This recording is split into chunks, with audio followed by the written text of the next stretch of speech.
Good morning, Michael. Good morning, Jenny. Are you alive? Yeah, I'm alive. Luckily, I can take a bunch of vitamins and ivermectin and all the good stuff that you're not supposed to be taking. You just ruined our podcast. You said Yeah. the I word. Yeah, well. Now we won't be able to be on anywhere. Now we're going to be blackballed and shadow banned and everything. Yes. Yeah, well, that's not okay. Well, I'm just glad to know that you're feeling better.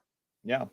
Because I was lonely on Wednesday. Well, without you. I sure would. I needed to be on there. I missed that, but I was out of commission. You I was definitely. You were definitely out of commission. Yeah, I was definitely out of commission. All right. Well, I'm glad to know that you're back, and it makes me happy to have you on. But it also makes me happy to have our friend Janelle Shellum on this morning. Do you want to introduce her?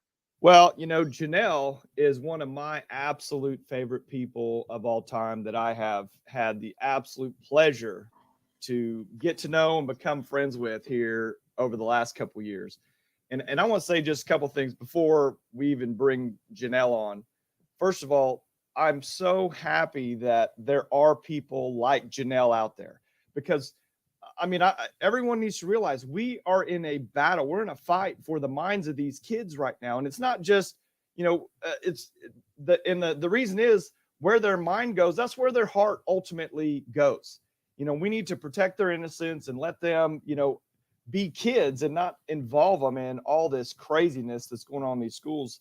But I just hope people realize we are in a fight. There's good, there's evil, and evil's coming at us every single day. And if we don't fight back, if we don't do something, then they're just it's gonna rule. And we're gonna be in this place 10 times worse, just years down the road. We're in this place now because we've allowed all this to happen, under our watch. I say that all the time.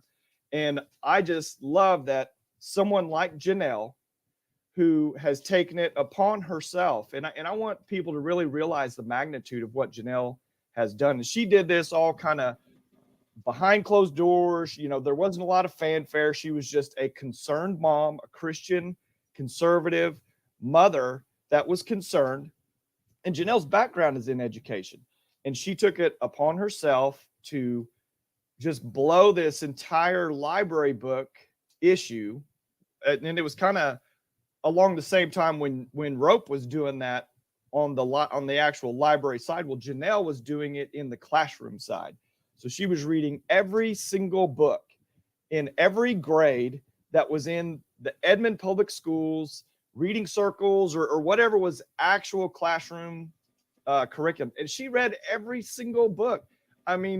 If we had just an army of Janelle Shellums out there, this issue would be completely laid waste to a long time ago. So I can't praise Janelle enough. She is an absolutely fantastic person, fantastic role model. She is the epitome of what we need to have our parents be getting involved with in our school systems. And I just can't wait to have her on and just talk to her even more about it. Well, I agree with you 100%, but I'm going to say one thing.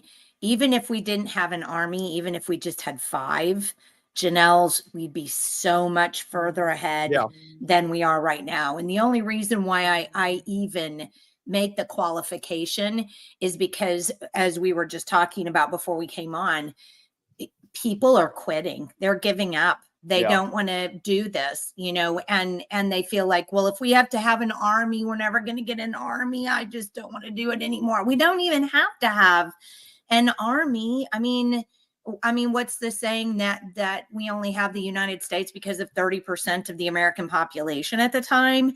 So let's not, what Janelle has done is beyond significant. And if we just even had 5 Janelles, we'd be in a much better place. So I'm going to bring Janelle on this morning and say, good morning, Janelle. Good morning. How are you this morning? I am doing well. And Michael, that was a lovely introduction. Thank you so much. And did you pay him? I did, under the table, very much. Yes. Yeah.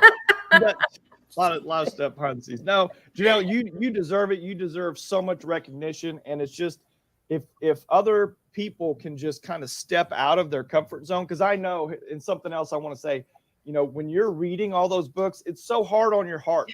I know how hard it was for you to digest that and to be able to continue to do it, because it's so hard to read material that is just at that level. And that's just another set of admiration and respect I have for you, is to be able to consume that, even when it's, against the very core of who you are. Well, it was definitely, there was a couple of them I was like, I needed to shower my brain after this book. And so, but really, I really like what you guys said. It doesn't take a lot. And Michael, it would be amazing if we had an army. And I honestly feel like we do, of parents who really care for their kids and really want what's best, but they just don't know where to begin. And I felt the same way. And so we've been talking a lot about Nehemiah here at our house lately. And I just thought, okay, well, I like to read. That's something I can do. And so I'm going to build that wall in front of my house. And I'm going to say, this is something that I can do to help the cause, just to help our kids. And so, so I did that. And maybe somebody else has a different skill or a different passion or interest, but this was mine. And we have made a difference. If for no other reason than we've educated parents. And now the parents know, because Michael, like you said, we had neglected our job as parents and didn't even realize what was happening. And so once the door was opened, even a crack, I was like, wait, just a minute here. This isn't right. There's something wrong here. And so I don't know how long this has been going on before us, but all I can do is from the time my eyes were opened, that's when I could do something. So good point. I chose to say, okay, this is something I can do. And I can't ignore it. So that's where we came in and said, so okay. I want to back up a little bit for those of you that are on this morning and or will watch later and aren't really sure about where Janelle's coming from. Please go see, we've got 2 videos that we've done with Janelle on our Rumble channel, on our YouTube channel. So just go, scroll through there and find them. And I'll see if I can't put the URLs in the definition underneath, in the description underneath when we're finished here. But she read books, and I want you kind of to explain it, Janelle. Start from the beginning. What happened? And let's just give kind of a synopsis, the 30,000 foot overview here, and then let's get a little deeper and from there. Okay. Well, one thing before Janelle says that, I do want to just real quick at the start of this podcast, I want to say that none of us are ever advocating for burning or banning books. Oh, that has amen. That has never been on the table. We've all been accused of it. I just want to say right now, we want informed consent for parents, and just information that's actually, these books should be described in a much, clear and precise way as to what's actually in them. So I just want to get that out there, Janelle. No, good job. We're not banners, we're Thank not you. burners. Yes. And I have been accused of that so many times, and it's the farthest thing from the truth. Yeah. I would never want any book banned. I would never want anything out of reach of people. Well, not in America, for sure. That's right. That's the idea. And so with that, though, like you said, Michael, informed consent, the parents need to understand. So the way this started for us was COVID. And we the kids came home. I have twins, and they were freshmen at Memorial in Edmond, and they had third quarter.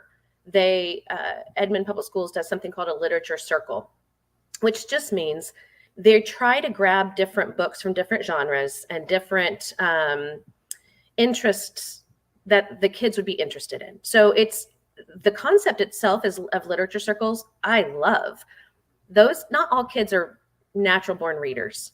And so when you're assigned, for example, in ninth grade, which is where we started this, Night was the first one that they read.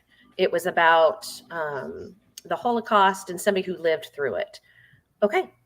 Not everyone's going to love that kind of book. So the third quarter, they try and do something to where they give them options. So I agree with that on premise, but the options that the kids were given, I had only heard of one, which I read in high school, A Separate Piece, which is not necessarily my favorite book. But I said, well, until I know more about these books, that's the one you're going to put down as your first choice. So I thought, okay, let me go and read these. And I appreciate my kids. I'll stop here for a second, because we weren't activists for this at the time. But my kids, I'm proud of them. They came to me and asked. Not everybody would do that. But I do appreciate them doing that. And that's actually what started this. I wouldn't have known if it wasn't. So let me just bring up two things here that I want people who are watching to think about. Number one, Janelle, you had to have trained your kids, whether you meant to or not, for you to be the authority in the house. So when they went out someplace and they were concerned about something, the first thing they did was go home and ask their mother, the authority in the house, the person who has the knowledge. Because I think we forget that the reason why God made adults and children is because we're the people that are supposed to be guiding and shepherding and teaching these children. They're not adults. We don't say, hey, what do you do? I mean, what do you want to do? It's all up to you. That's not how it works, right? And I know a lot of parents parent that way, but you're not going to get a great outcome that way. We're supposed to be shepherding kids. So that's number one. Number two is you were actively engaged in what your children were learning at school. And that's the other thing that I think all of us here, need to make a big deal about, because that's part of the reason why we actually removed our children from school, is because every day, and I had 4 of them in school at one time, every day they would come home, I would go through each individual backpack. What's in there? What do and I objected to some lessons that were in there. And I was constantly in dialogue with the teachers. And I think you would agree then that should be the plan for us as parents, with our kids not being educated by us. Absolutely. That is something I can absolutely agree with you on. The backpacks every day. What did you do at school? Who, just the questions. It just opens up the dialogue. So because we had done that forever with our kids, they felt totally comfortable coming to me and saying, I don't know this. What should I do? And at the time they were 14. You need to understand that. They're not adults at 14. They don't know what can and can't hurt them at 14. Even though they might think they do, they don't. So they signed up for A Separate Piece. I started reading, and I just remember talking to Brian, and I was like, you're never going to believe this stuff of what the kids are reading. So that's kind of what started for me this campaign of sorts to educate parents, because we don't have time. I get that. None of us, I didn't have time to go through and read all these either. But I mean, I'd be up till 4 a.m. reading books and trying to figure out how to write a more realistic synopsis than what the school was giving out. So what they send out seems to be like what's on the back of the book. And that is to entice people to read it. It's very targeted. So I shouldn't say, I didn't do this at the very beginning. So there's a few that don't have quotes from the book. But as I got along, I thought, I really want the parents to see it in its own words. Don't just take my word for it. I want you to actually, so started doing that too. So it's every cuss word that's in the book, every topic or at least I hope I may have missed a 2 or 3 along the way, but that's talked about in the book. And then a synopsis that I wrote personally, and I'm not a writer, so forgive me if it's not perfect writing, but I did my best. They're great. And they're wonderful. And then the quotes. So that was important to me as a parent, if I was going and researching this, because I went to Goodreads, I went to Common Sense Media, I went to all the and it all said what the school sent home. Okay, so back up, because I really want to hit that, Janelle. I really want to hit that point hard. Because even if I'm a parent and I go, okay, well, I'll go out to Goodreads and I'll see what the book says. And this is a parent who's checking up, right? Right. And so they go to Goodreads or they go to Amazon or they go to something and they read to this description. And they go, oh, well, that's not so bad. Yeah.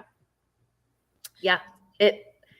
It's a bit unrealistic. And that was new to me. I didn't realize that after I'd read, the first one I read was Punching the Air.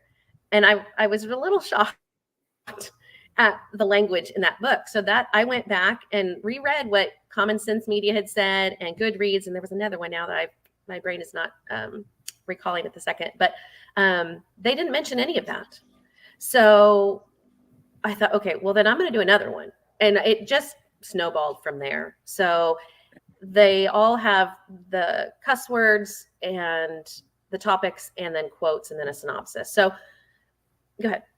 Okay, so here's what I want you to do. I want you to tell me some of the things that were in the book and be as specific as you can without getting us thrown off the air, since Michael already started that.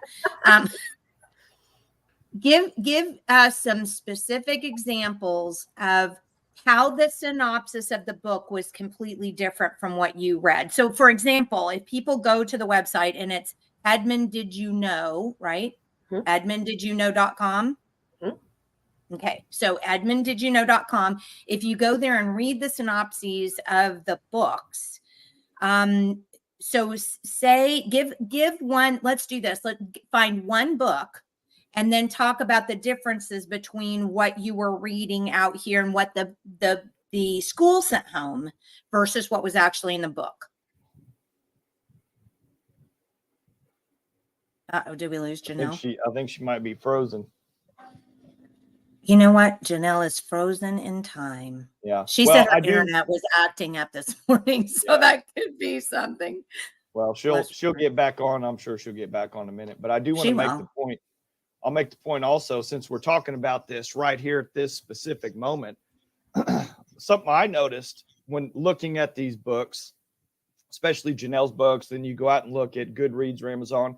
They make up these kind of fake awards to say that they're award-winning books. That's true. They've got some crazy award you've never heard of, just to validate them, just to, because, you go read some of these reviews. The very first thing they say on the review is, this is an award-winning book, blah, blah, blah. It has this kind of challenge and overcome, it's completely just misaligned. It's just misleading is what it is. Completely misleading. Well, when we were kids, we used to have like the Sequoia Book Award. Remember that? I mean, when we were kids, you'd get a book from the library and it had that big round gold thing on it. And it would say, there she comes.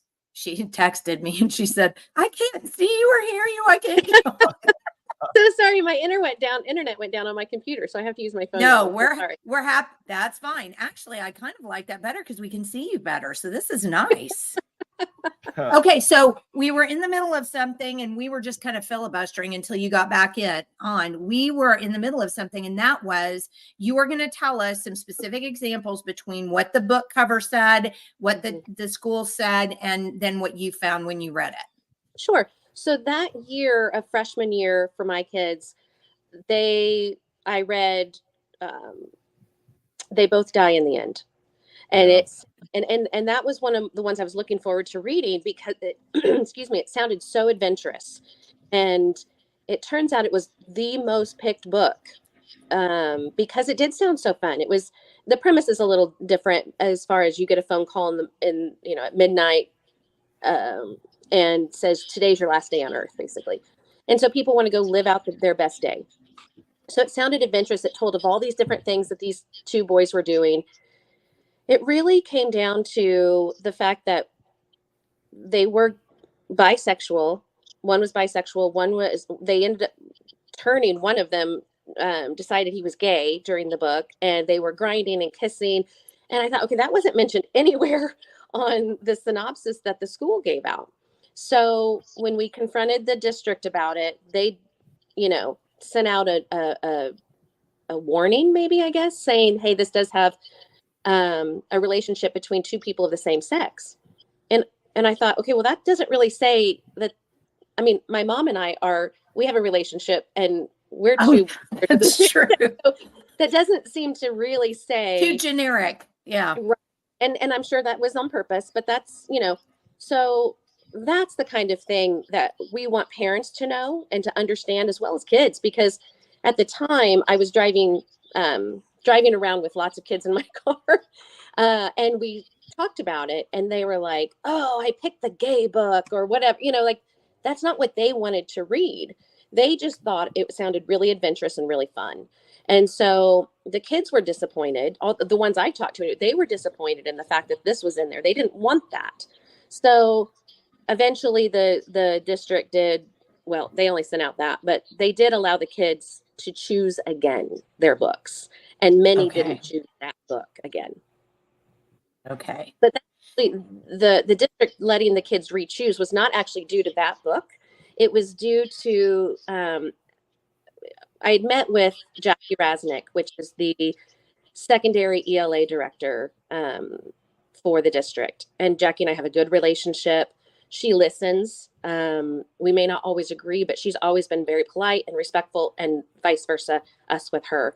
And so when I'd read Punching the Air, the N-word was used a lot. And so I had said, we have some issues with some of these books. And she said, well, what do you suggest? Well, I'd done my research before the meeting and looked around at all the different areas around Edmond and said, this seems to be a common, To Kill a Mockingbird seems to be a common read amongst the area for ninth grade. And she says, oh, we can't do that book because it has the N-word in it. And that, okay, I understand. I'm not an African-American mom. I don't have African-American student or children. But did you know that you already have 3 books that have the N-word in it? And she didn't know that because she hadn't read them. So she said, okay, let me think about this. And they did allow To Kill a Mockingbird to be on the list. And the kids were going to be starting reading after Christmas break. And so over Christmas break, they sent out an email and said, this is now added to the list if you would like to re-choose. And they did allow the students to re-choose their book. Even though they'd already bought books based on what they'd originally said, I will give them kudos when they deserve it, absolutely. And they did follow through with that and let the kids re-choose. And many chose To Kill a Mockingbird. So let me back up to something that you said, because here's another thing I want parents to really grab onto. So here's what I heard you say. I heard you say, I was upset about this. And so I did some research. I looked around to find what other, classes were reading or schools were reading. But I heard you say, I did some research. And so when I went in and she said, what do you suggest? I was able to say, well, here's what I found in my research. So again, parents, I think part of the frustration that many of you have who are trying to do something out there, you're missing kind of the another part of this interaction. Mm-hmm. So you really do, if you just go in and complain, right? And then they say, okay, well, I've heard your complaint. So what happens then, right? I mean, there's just not a next step. But you went in, you actually had a solution to the problem, and you presented them with a solution to the problem, which at that point they were like, oh, well, there's no reason not to implement the solution to this problem because, I can see what she's saying. So that's the other part about your story that I think is so instructive to parents. Yes, if you're upset, complain, but also before you go in, see if you can find some other parents in the same grade, that might be able to do some research on the topic. And so when you go in, don't just complain, have a solution to the problem, suggest a solution, and that will, I think, help a lot. I mean, would you agree? Do you think that that might be why you guys ended up getting someplace? Well, I think that is secondary to the fact that we were not rude. We were not disrespectful. Okay, good point too. We were Okay. not authoritative when we went in. We were just, hey, because I did this with another mom, and we went in and we were respectful. And I think what we desire, we need to portray. And so when Okay. we are respectful and say, I understand this is what's happening. Could we suggest something else? Can we talk about this? And Jackie was very open to talking about it. Continues. We email back and forth. We've talked on the phone. We meet in person. She actually has just recently asked me to review a book they're thinking about. So there's a relationship there. And that helps because it's difficult to make change or to suggest things if they don't want to talk to you.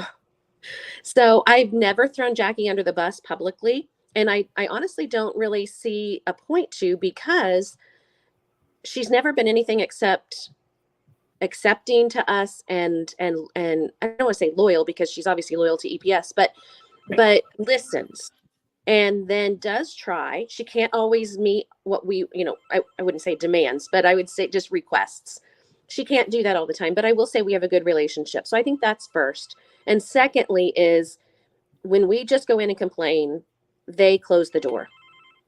And so I do agree that we need to come and say, I understand this is the reality of what this is right now, but is there an opportunity for us to change some things? Here's some things I've researched. Here's some things that I know in the area of Edmond or wherever it is that you're listening from. These are some things that have been done. Is that a possibility here? And if not, why? Yeah. And so go ahead. Well, no, go ahead, Janelle. No, you're fine.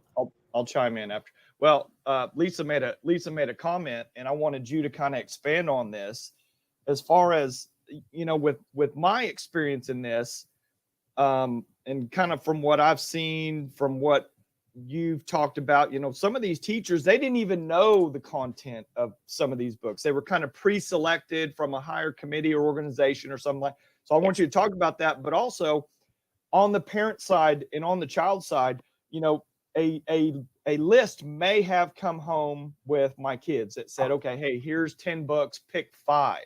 And all it would literally just say, the title of the book, and pretty much that's it.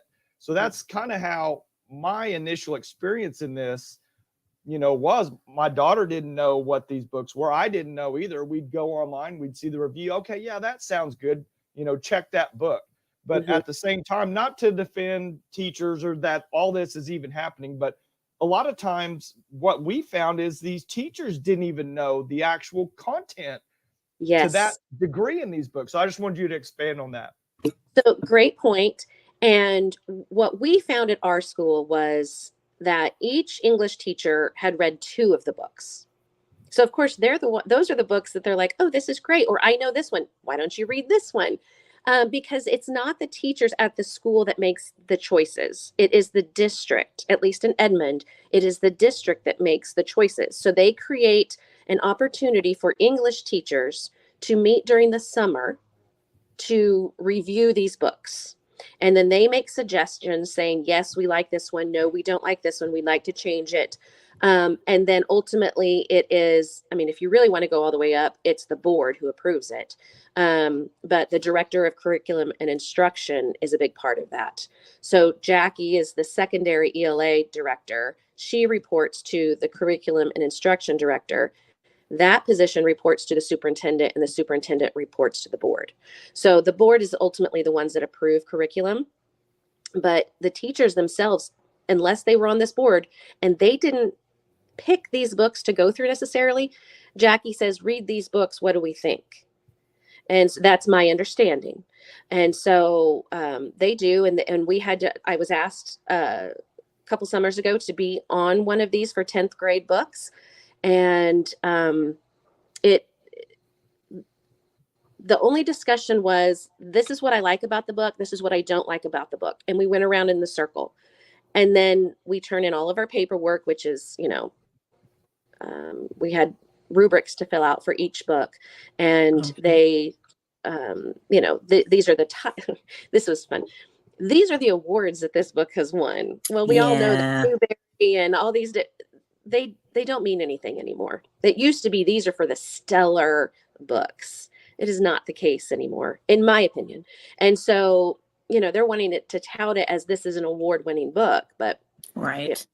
That's subjective, I think. But anyway, so then they go through and say, okay, these are the books we've chosen. So it's not necessarily each English teacher that has chosen that for their classroom. It is a district decision. And so then my understanding was that each English teacher was supposed to pick 2 books to read so that the department had read the books. And so if you picked these 2 and they were fine, all you know is that the books are fine. So it's not necessarily the teacher's fault. But, I do feel like if you're going to teach something, you need to have knowledge of it.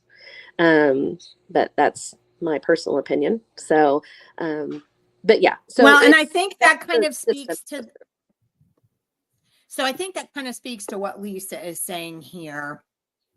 It's also sad when parents need to be really constrained about porn their kids are exposed to, along with being responsible for suggesting non-porn options. Why on earth should that be a burden on parents? This kills me. Y'all shouldn't have to frame your reasonable complaints as requests. I don't think I'd be able to do it. And yes, I get why you're doing it. I just don't know if I'd be able to do it without losing it. So, I do kind of, I know that that's a bigger conversation, a bigger topic for another time, but I do feel concerned that at this point in time, there are teachers that are, or even administrators for that part, that are allowing things into classrooms that haven't been monitored. So I think, when you said, Jackie Resnick said, well, we can't do this because it has the N word in it. And you were like, well, but you have 3 others that have that in there. Why, pick and choose? So I think the larger argument we're going to have is over what we call community standards, because it used to be, even when I was a kid, that nobody would have a book.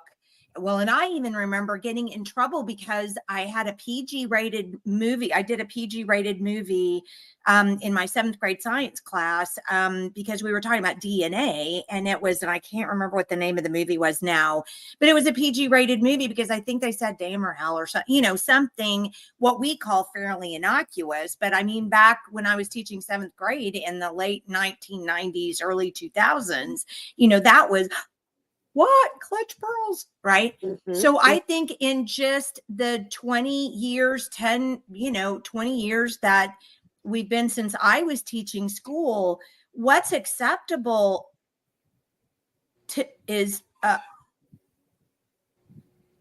frustrates me, because I mean that you would even put these books that have all those cuss words on your reading list in the first place, that you would have sex between. And here's another thing, because Michael, you brought up the thing about we're not book burners or whatever, which is true. But here's the other thing that irritates me, because if you don't like a book that has some form of homosexual sex in it, then you're a homophobe. I'm not a homophobe. I don't care what you do. I'm a Christian. I will counsel you to do something different, but I don't care what you do. I don't have charge of you. I don't run your life. You do what you want. You do you. I have a different standard for my life, but I also have that standard for my children. And so therefore you can't expose my kids to something that's out of our family standard. And then expect me to just stand there and go, well, that's all okay. We'll deal with it at home. That's not right. And the crazy thing about it is, and I don't know, you all, put me back on the on the road to reason here, but it seems to me that innocuous books that don't have any sex in them at all, books that don't have any cuss words in them at all, books that don't have, there are those books. My gosh, we read them when we were kids. Where the Red Fern Grows, Old Yeller. I could just go on and on and on. And all the classic books don't have that smut in it. So why is it that somehow this is all acceptable now, and we should even be saying that some child, you know, that this is acceptable? I mean, I don't know. I'm sorry. I'm done with rant. Well, I could chime in here real quick before Janelle does. You know, something that I want to make very obvious is books carry a sense of authority to them, you know, and they've been purposefully, you know, used as this instrument to introduce this type of, you know, more, I just call it basic. It's moral decay. You know, this is the desensitization of our moral values and everything else. And what happens is just over time, and here's an argument that I've just had 1,000 times with people. I mean, I had hour-long phone calls with parents, you know, over this issue in the past, and they're like, well, they get the exact same stuff on their internet, on phone, online, on the. All I say is, listen, I expect the school to have a higher standard. You know, there's a major difference between real literature and what's in these books, and I want my kids to have a better experience. They can experience all that other stuff all day long on TV and the internet and everything. They don't need to be reinforced that exact same perspective from the schools. I'll let Janelle chime in on that. Yes, I have been accused many times of that from my own representative on the school board, even of, well, they get worse at home. Actually, mine don't. Mine do not have social media. They do not have TikTok. Their internet on their phones are extremely restricted. That's important to me. And I feel like my own representative on the school board is accusing me of different things. And we have restricted our kids because they're kids. Yeah. They're kids. When they're 18, they get to do whatever it is they want because they're an adult. But while they're in my home and I'm paying for their phone, this is how it is. So not every parent lets their kid have Snapchat or TikTok or whatever, where they're going to see worse. My kids see worse at school than they do at home. Yes. Yeah. That to me is not right. But more than that is I'm the ultimate authority over my kids. And when Edmond does allow you to opt out of the book, but you have to go to the library.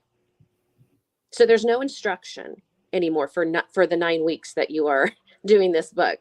You go to the library. Well, that's not an education. So, well, and not only that, but then they're made an example of her. They're moved out, and now all of a sudden everybody's looking at that other kid going, oh, he has to go to the library. I mean, yeah. So I have an issue with saying, well, they see worse at home, because mine see worse at school, between the language and, you know, I mean, just in the hallway. And I understand that this is just part of what our kids are growing up in. I'm not a prude, but at the same time, I don't necessarily want the school to condone it as well or promote it. So promote it, right? My child to read They Both Die in the End, then I can let my kid do that. Every parent has that choice. There's a library and you can go get it. You can buy the book, whatever. But for the school to say, this is what you have to read, or these are your choices, I don't find that to be the school's job. And I feel like it needs to be more neutral. And then another issue I have is, I'm sure that we can all agree that all the emails that are sent home at the beginning of the school year for all our children is just completely overwhelming. And you miss a lot, unfortunately. And so when they send out an email saying you can opt out, a lot of parents miss it or don't even know what that means. And so I believe that we need to have more of a system of opt-in. So if these parents want your, let's take 10th grade, for example, they read The Kite Runner, that is the book I had to scrub my brain after reading. This was a dark book. And boys raping boys and then child sex trafficking. And it talks about it, anyway. So I feel like parents should have to opt into that class. Whereas right now it's an opt out and you get the alternate class. And the alternate class has a book. And again, I speak for my children and their experience. The book they chose for the alternate was written by a man who went to Memorial and who grew up in Edmond. And it's about refugees.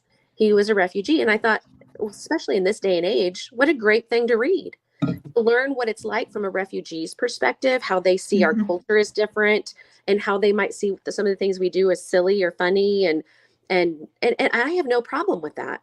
And so I think it gives kids a alternate view in a good way to say, this is how some people you go to school with might see you or our culture and and I think there's nothing wrong with learning that. And then to have somebody who went to their own school, talked about hallways they were in, talked about the neighborhoods that some of them live in. I mean, I thought it was great. And that's the alternate book. So, and when we first started this, I was told that only 2 or 3 parents ever want the alternate class. And when we started making, parents aware of this, and they had 4 classrooms of alternate kids. So it just comes down to, do the parents know?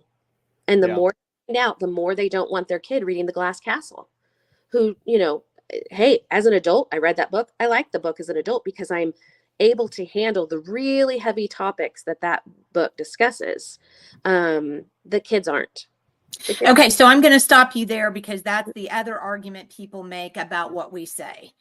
So we've already talked about the fact that kids are kids, and that's why they have parents, because that's our job, is to shepherd and, raise the kids up and teach them, things, because they don't know what we know. We can't treat them like adults.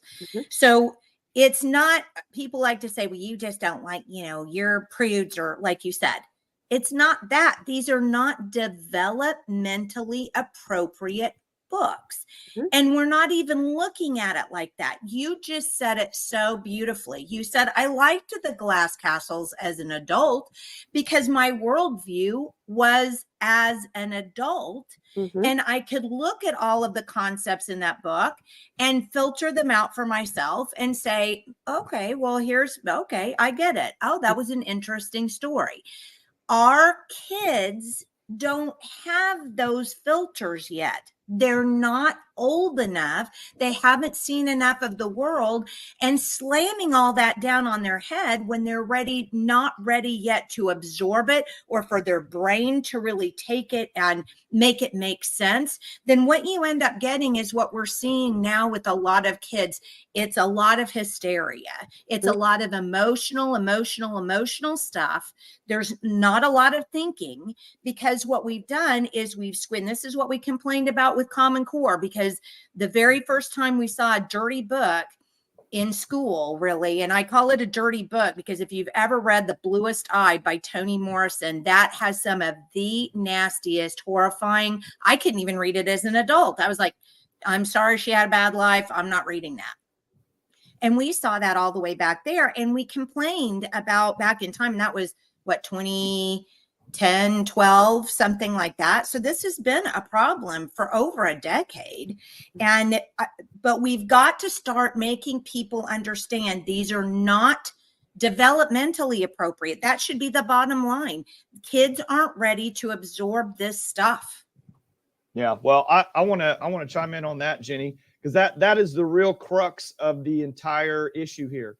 Is we have reverted from having academic books that actually teach syntax and punctuation, and there's a ton of things involved in an actual book that is written in a certain style, compared to just the blatant moral slams that's in these new books. And Janelle can speak to this, much more on the effect, because she documented just how bad these basic things are. Because we can all agree, we send our kids to school for academics. There's nothing academic about these books. These books are planting seeds of moral values, you know, to change the way they think about the world. And that's not why we send our kids to school. First of all, let's just hit the nail on the head in Edmond. Edmond's only 45% of the kids are not proficient in reading. Well, let's concentrate on getting that number up to 90 before we start introducing all of these concepts that's been put in front of these kids in these books. But Janelle saw that firsthand. Mm-hmm. Yeah, we, some of these, and I will say, that summer that I was on that review team, there were teachers that said, this just isn't a good written book. This is not written well. This is not, they're teaching the books that have a very low reading level and very high social level, and putting them in there. So really what we need to do, I agree with Michael, is we need to get our reading scores up. Our kids need to read, and they need to have comprehension of what it is they're reading. And I understand the district is saying we want something that they want to read. Oh, I understand that. I do. There are plenty of books that once you start the book, you're like, oh, what is going on here? And you're in. And so it's just taking, this step to say, guys, I'm going to read the first chapter to you, and then you're going to be hooked. And there you go. It's not that difficult. They want to make sure that there's books that are short, like literally not long, for those kids that don't like to read. They want to make sure that there is a representation of every type of student. There's purpose behind these books that they're choosing, and it's not necessarily it's great literature. So I have a problem with that. There's a writing, poetic writing style that they are producing as well, that there's no punctuation in the books. Well, I taught, and I'm going to tell you, when it came to writing, my number one struggle of teaching the kids was punctuation. And it was, no matter what you're writing, you punctuate it. Well, now you look at our kids and their texts, and my daughter, bless her, she's like, why are you yelling at me on text? And I was like, I'm not. And she goes, you used a period. That's punctuation. So they have a different view of it, but that's not the world. The world we live in is we use punctuation when we write and stuff. So while I understand that is a way of writing, English teachers are fighting the punctuation issue because of texting and this short communication style that we use now. I would think that we'd all want to work together and say, let's all work for punctuation, please. Let's all work for appropriate sentence structure and all the things. But that's just subjective, I guess. But that goes back to classic literature and trying to get kids exposed into classic literature, because it used to be a long time ago that instead of doing English drills, basically you would find a good book and it would teach the kids how to, people say that I'm a good writer, but if I am, it's mainly because of the fact that I've read a lot of classic literature and I know where punctuation goes and I know how to style a sentence. And I wasn't big on diagramming sentences. We had to do that. But if you listen to kids talk now, and even worse, even more cringeworthy, on the rare occasion when I ever watch the news on television and you look at the crawl underneath, words will be misspelled, and worse, the verbs won't be conjugated properly. And you just think, where are we? And goes back to what you were saying, Janelle, about the fact that they want to find these very low level books. Heaven forbid a child should use that dumb phone to look up a word. Mm-hmm. Heaven forbid, we don't want to do that. We just want them to be able to hear what all of their other friends are saying. We've got to challenge kids with really good literature, words that they have to look up. That's how you gain a vocabulary. That's how you get syntax. That's how you get spelling. That's how you get all of these things, sentence structure. So, which syntax, so never mind.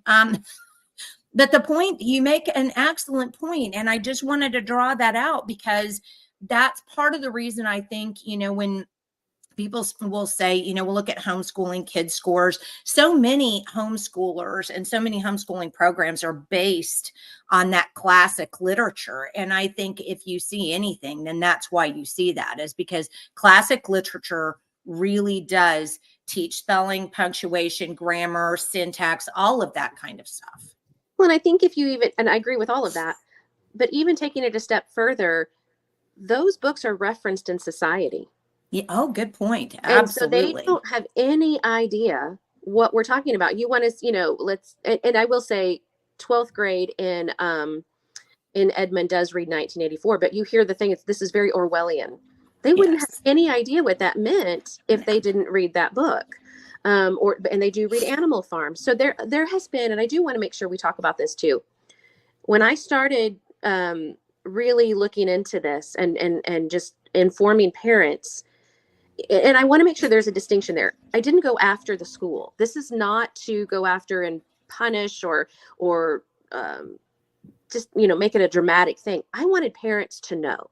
That was it. That was my purpose, is to inform parents. Then parents could make the decision for their own kid. Jenny, you might make a different choice for your children than I would for mine, and same for Michael. And that's okay. That's your choice as a parent.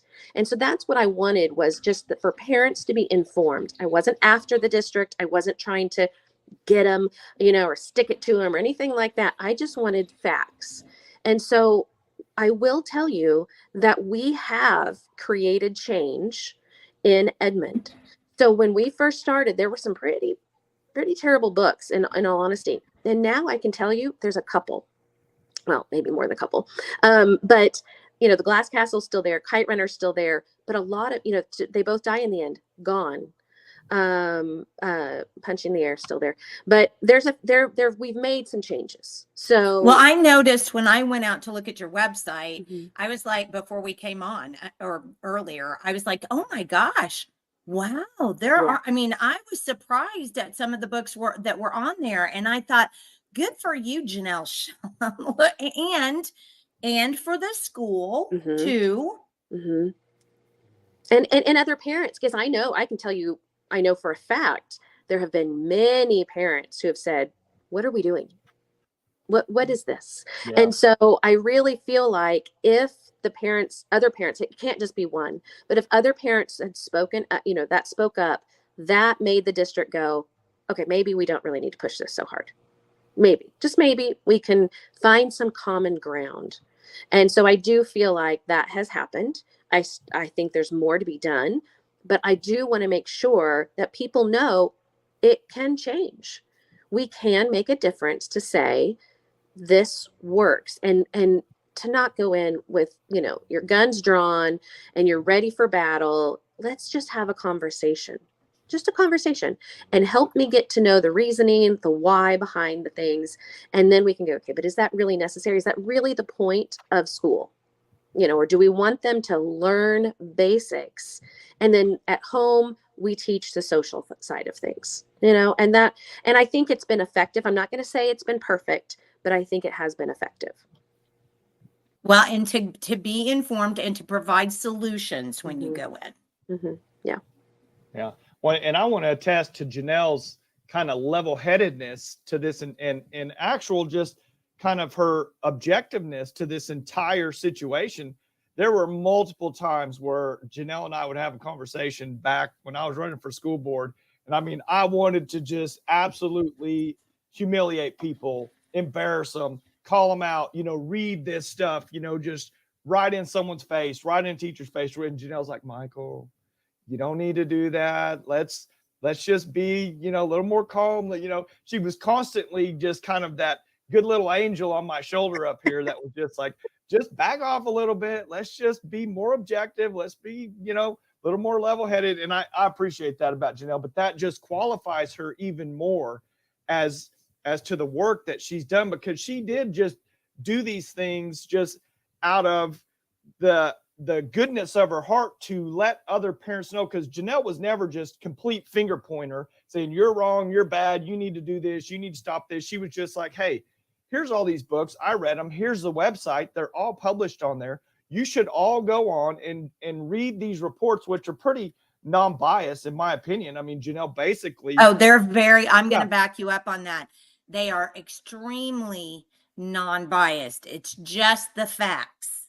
Yeah. I mean, she literally just lists all the curse words. Then she gives some quotes from a book, and then she just lists after that a couple topics of, you know, whether this book is, you know, sexually charged or has a lot of violence or insinuates, you know, one thing or another. And that's really it. There's no opinion or editorializing any of this in any way. So, I mean, I can't thank Janelle enough. I mean, the job that she did, I mean, she's opened so many eyes, but, you know, behind the scenes, you know, she has done, you know, miracle work, I think, to stop, you know, the progress of these things, you know, coming into our district at least. Well, it's definitely a group effort. Parents all around the city have united and said, this is enough. And so none of us have time. I didn't have time to do this. But like I said, at what point, I mean, how, you know, going back to Nehemiah, if you had to build a wall in front of your house to protect it, if that was your part of your charge, was to say, you build this part of the wall, how high would you build that to protect your kids? How deep would you build that wall to protect your kids? So at what point, what won't we do for our kids? I was willing to stay up till 4 a.m. for many nights trying to get all this information out as quickly as possible so parents could make that's what I was willing to do for my kids. And we all have to sacrifice, and we all have to say it's worth it in the end. We just need to do it. So I would just say for parents, do what you can. Take charge of what you can take charge of. So if it's reading a book, read a book. I've had so many people from different districts say, hey, how about this book? Is this one good or whatever? And I'm like, man, I wish I had time to read every single book and give every parent all the information. I don't have time for that. What I could do though is read, you know, I did 6 through 11. 12th grade, I said, parents, you're going to have to do this one on your own. But I like the choices. I don't have any issues with the choices they made for 12th grade in Edmond. But I read 6th grade through 11th grade. And each year I update it based on the new books that they bring in. And so, you know, somebody from your district can do that. Or this grade, I'll take 6th grade, you take 12th grade, you take 7th grade, whatever it is, and create a team to do that. So it's not impossible, but we do have to look at this, how uncomfortable or how tired or how frustrated can I stand to be for my children? And so I think that's the charge to parents, is to say, how high will you build that wall for your kids? The protection, you know, of fighting against this movement, I guess you could say, that's really trying to get at our kids and parental rights. And so that comes down to each individual, how they want to answer that. And I made my choice. Well, Janelle, we're almost at an hour, and so I'm going to wrap it up. But I applaud you. I know, giving you a virtual hug. Because I was going to talk about this with Michael, you know, after we say goodbye for this morning, but there is if we are Christians, there is a way that we deal with other people, and oftentimes screaming and pointing fingers doesn't quite do the trick. So, you know, I think you are an absolute example of a Christ-like way to, you know, make that happen. You didn't do that out in front of other people. You know, you took care of it all, you know, the way you could in front of other people, the people that could make the changes. So I don't know what to tell you, Janelle, but I just think you have to, if there was an award for Mother of the Year that I could give out, it would go to Janelle Shellum. Yeah, Oh, you're very kind. That. You're very kind. There's lots of people though that have made change happen. So, and I do want to make this last point. So many people, it's hard for people to decide to do what you did. And having a leader is really important, and, God probably put it on your heart that you were a leader in this way. And it is important. I mean, sometimes you look around and you say, well, I seem to be the only one here who has a problem. Well, that's the point where you step out in faith and, you try to start rectifying that situation and talking to other people and other parents. So leadership is important, Janelle, and you've clearly been a leader here. And, oftentimes that's what things require, is that first leader, that first person to step out in faith and get that job done. So I'm sorry, but I do think that's important.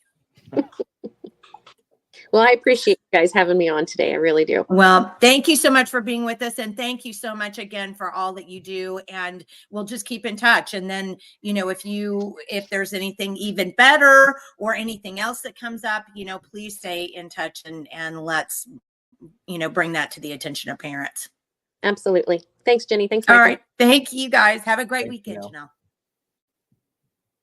So that was another wonderful interview with her. And so I think in recap, so let's recap. Janelle did make a difference. Oh yeah.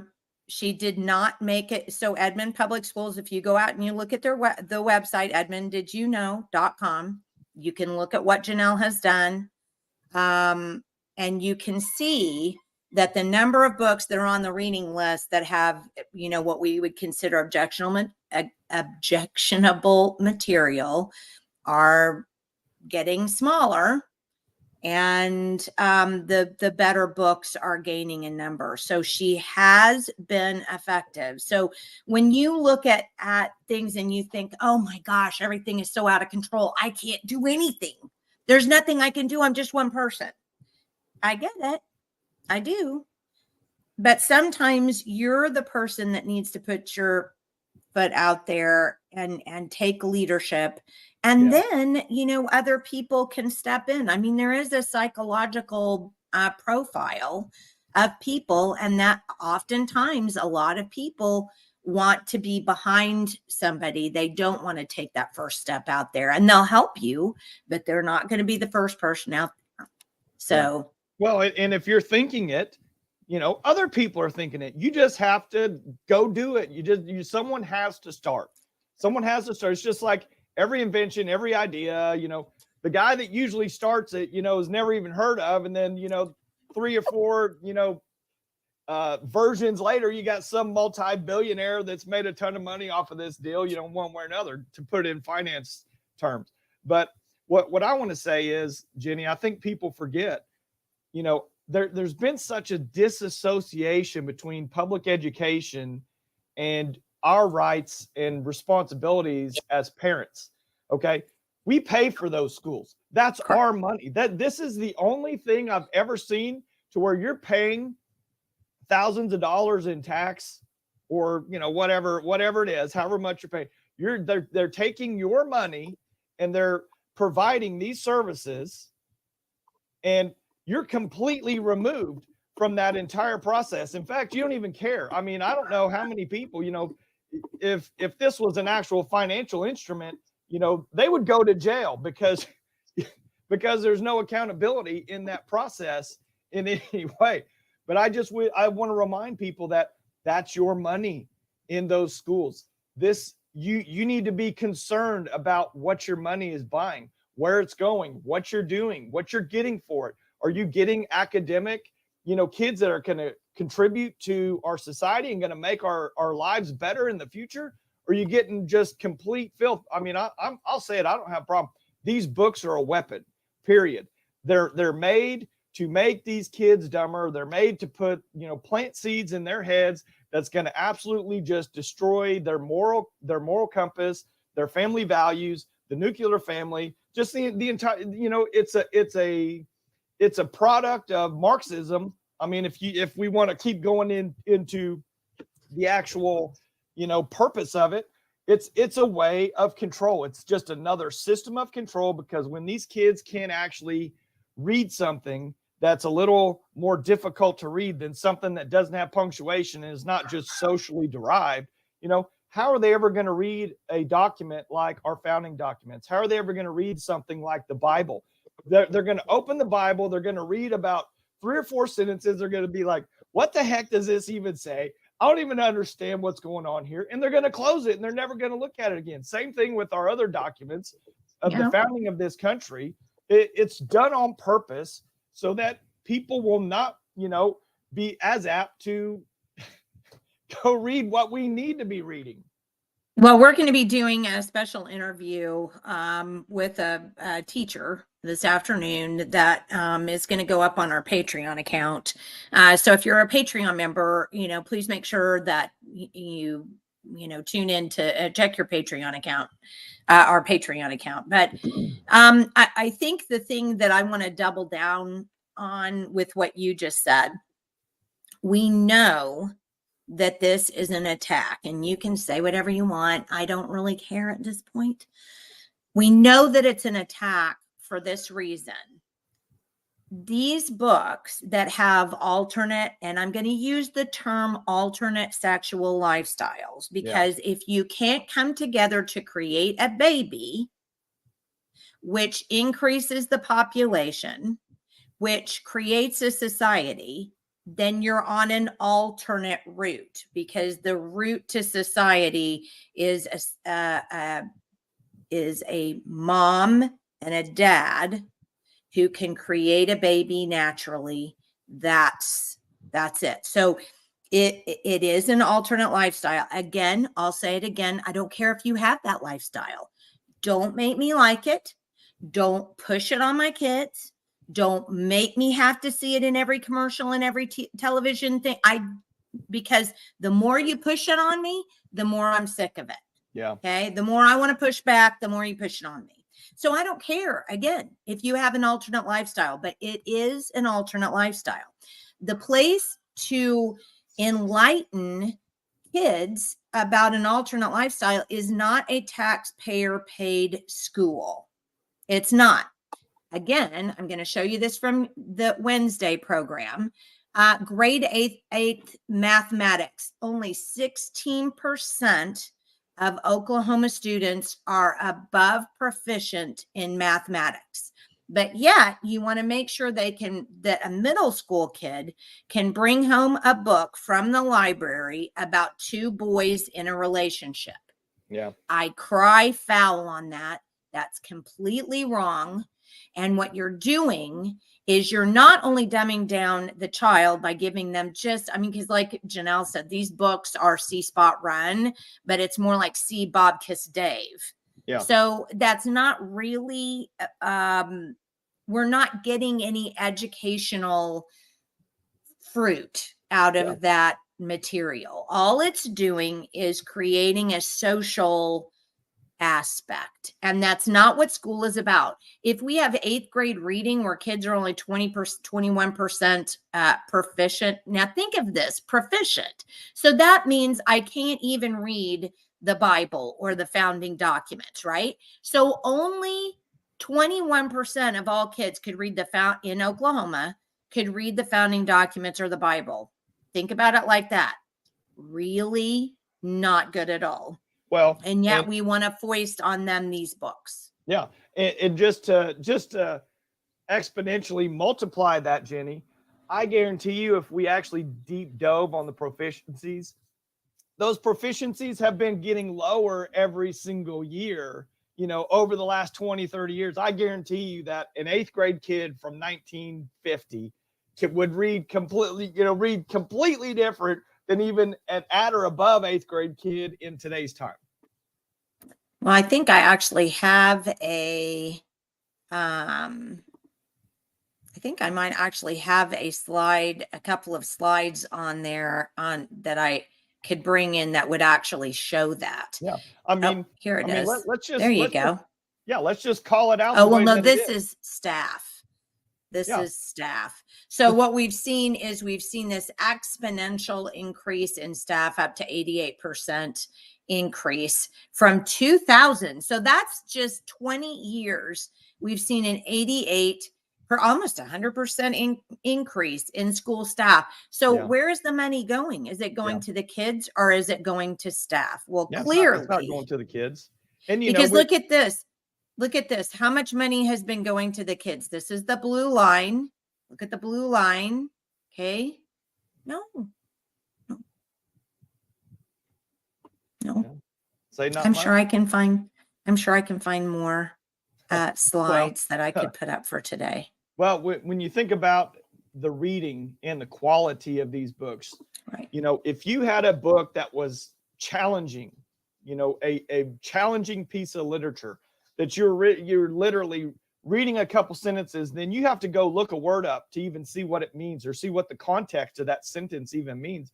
You know, in a short amount of time, you're creating those critical thinking skills and those connections in your brain that make you read and analyze and be able to think. You know, now when you have just these socially derived books that are basically just words re-impacting what you're seeing socially, there is no thought process there. There's no critical thinking. There's no expanding you're not expanding your brain. All you're doing is. I forgot I had these sitting right here. Oh, geez. Okay, so this is from, this is a book you need to have. This is a math book. Oh, yeah. Oh, this is bad. This is a math book from 1920. Hold on, I got to find the. I think it may be 1920, but it might be before that. This was, I think, my grandpa's book. I found it in my grandpa's things. This is what a book. Oh my goodness. Are you ready for this? This is a test. Ray's Practical Arithmetic. That's the name of this book. All right, here's their test. Number 4, how many yards of calico at 8 cents a yard can be bought for $2.80? Hey, there you go. Hold on. Make an equal division of $57.50 among 8 persons. How many kids could actually understand the nature of that question, let alone how to do what they're asking? Yeah. But they couldn't even understand the nature of the question. I bought 755 bushels of apples for $328.42. What did they cost a bushel? Yeah. Well, that's it. You know, they don't want you to be able to think critically about, you know, your surroundings. If you're just if everything is just social, you know, then whenever they want to change the wind of social through social media and TV and everything else, guess what? They've got complete control. Well, and I was going to even see if this is the Modern Speller from 1918. So this is McGuffey's. I think this is a McGuffey's. Book 1. So this would be elementary school students. Book 1, 1918. Okay. So 3rd year, first half. So this is for 3rd graders. Are you ready? Forget, milkman, woodwork, bullfrog, boatman, drowned. How many 4th graders can spell those today? None. Well, that's it. You know, that's the degradation of the academic system is going to lead to the loss of this country. And I'll say it like I've always said it. We're only in this position because we've allowed all this to go on all this time. Yeah. I mean, there's no question about it. But again, I do think it's super, you know, we live in a world where today, where the whole idea of Marxism is to create division, because if you create division, then you can't have a united population that would fight back against a takeover, right? Yeah. So you have to have people on drugs, you have to have people fighting each other, you have to have, you know, instability in the markets, you have to have all of these things cause people to become paranoid. Think about the whole thing with the cell phones and the, you know, I mean, we're all so paranoid today. And so we don't trust anybody. And so we stand on either side of the street and we just yell at each other, even though we probably would. I look what's happening in the Republican Party in Oklahoma today. It's just nonsense. I mean, we're just fighting each other. Well, I know better than you. Well, I know better than you. Well, there are principles. Stick to the principles and get along on the principles. But we don't want to do that because it's all about us anymore. And we'll keep our Bible tightly under our arm while we're screaming at the Christian next to us that they don't know what they're talking about. And I mean, it's awful. And it's not going to get any better until people realize that they can behave nicely to one another and get along and manage to still uphold their ideals. Look at what Janelle did. Yep. Did she uphold her ideals? Yep. She did. She did. Did the school finally come around? Yes, they did. She made a difference. So instead of standing there screaming at people, she actually got something accomplished. So, you know, I just can't underscore that enough on this podcast, is that,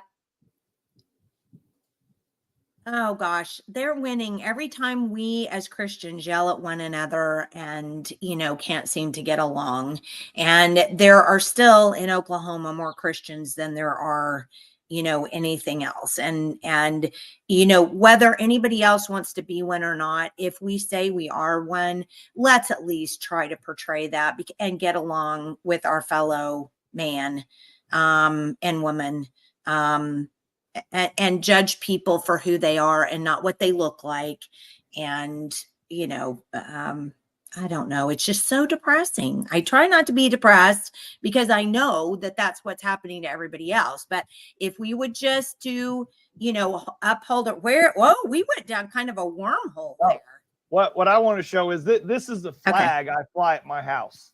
Yeah. This is the join or die flag that was I have one too. illustrated by Ben Franklin, you know, back in the early days, saying, you know, if we don't all come together, then this place isn't going to happen. You know, and I feel 100%. I get people stop me all the time. He's like, what does that flag mean, or this or that? I'm like, you know, what do you think it means before anything? But ultimately, you know, go ahead and click this out of here. Oh, you want me to click it out? No, I you did it. clicked it, but it's not going out. Anyway, that is the epitome kind of what you're saying. You know, Marxism is basically an instrument of just complete divisiveness. That's what it does.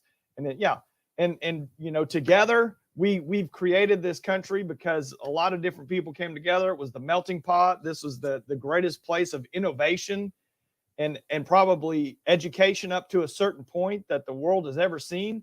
And now it's being completely ripped apart, you know, through Marxist tenets. You know, what's so funny is just the tenet in Marxism that talks all about sex, you know, and homosexuality and all that. So, I mean, that's a tenet of Marxism. It's been installed, you know, on purpose to destroy. So, I mean, it has been, because and I think about, you know, back to 20 years when I was teaching, you know, there have always been people in society who have, you know, felt they wanted to have a different lifestyle. Again, I don't care what you do. I just don't. Now, you can't do like the drag queen principle and say, you know, I'm going to have this alternative lifestyle, but I'm going to be around kids all day. I'm sorry, I draw the line there. That's not okay. If you want to do that on your time, don't work around kids. Yeah. Find another job to do and then do it on your own time. That's cool. That's what you do.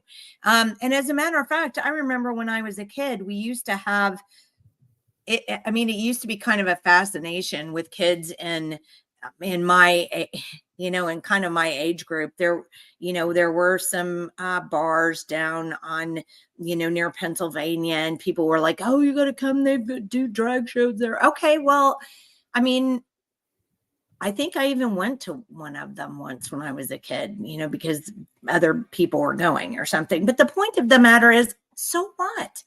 So this happens. But what's happened now is we've divided, because it is, the division is a Marxist tenet. What we've done is we've divided people into groups so that we can elevate this group above this group and give this group something that we're not going to give this group. And the reason why we do that is because then this group gets mad at this group. And now suddenly these groups are just fighting at each other all the time. But the whole idea behind the United States was, like you said, a melting pot. It didn't matter if you came from India. It didn't matter if you came from China. It didn't matter if you came from wherever, Ireland for me. Then we all came together under the one flag, under the one idea that we would have a country where we, all worked together. And that was the thing about it. So it's the idea of not teaching kids history, real history, and not teaching kids civics, the understanding of government, is again another Marxist thing. Because as we've said before, why did we create the podcast this year? My people perish for lack of knowledge. So if you know, if you're informed, then you're way ahead above everybody else. And as Janelle pointed out too, to call back to our interview with Janelle, as Janelle pointed out, she did some research on what was going on with the books. And when she went in, she said, hey, here's what I found out. What about this? She provided an alternative. She didn't just go complain. So I don't know. There were just wonderful things I thought about this particular interview, and wonderful things about what Janelle's done. And I hope more parents see the ability and see what she did, see the outcome for Janelle. A single mom took it upon herself and read those books and just started informing by herself. And now, she's changed actual curriculum in the school district. All right. So, Michael, do you have anything else for today? No, that's it. If I get going, we'll be talking for another 30 minutes. Between the two of us and our rants, we could go on possibly a day. Yeah. My son told me, he goes, my 12-year-old told me, he goes, hey, if you want some views, you need to start really going on like Alex Jones tirades. I was like, I don't think anybody wants to see me do that. He goes, you at least need to start screaming a little bit and change your voice. Well, you can practice before we get off of here. Maybe we'll see if we get, 4 or 5 more people. Yeah, there we go. All right. So we have Reed Downey on next Wednesday. Is that correct? Yeah. Okay. You want to tell everybody a little bit about what's going on there? Yeah. Reed runs School Boards for Kids, and he has also been kind of one of the guys in the major fight to change the school board elections, to get them into the regular election cycle and not have them in these February timeframes when no one goes out to vote. And that's how, ultimately, like Janelle said, with the books, the school boards are ultimately responsible. They have the last say so, the last vote on these books.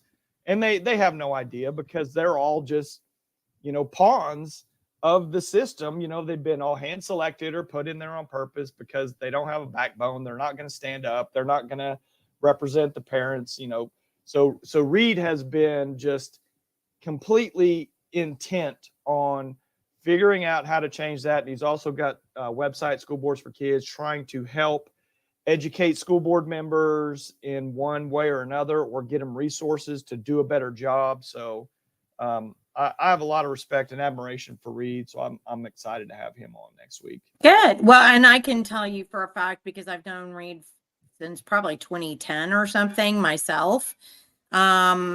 He's one of those people that's kind of like Janelle. You know, he just kind of silently works in the background, Yeah. and he has gotten quite a bit done. So Yeah. it will be nice to have him on. And then on Friday, are we going to talk finances on Friday? What are we going to do on Friday? We can talk a little bit. News. I do want to, let's do, we can hit on just some top level finance stuff, kind of what's going on with our money and all this Fed talks and interest rates and all this stuff. And then we'll just talk about the news also all together. Okay. Well, there's sadly no shortage of things to talk about in the news, because I have, here's one that I saved this tab. Is Ryan Walter's support for libs of TikTok affecting Oklahoma schools?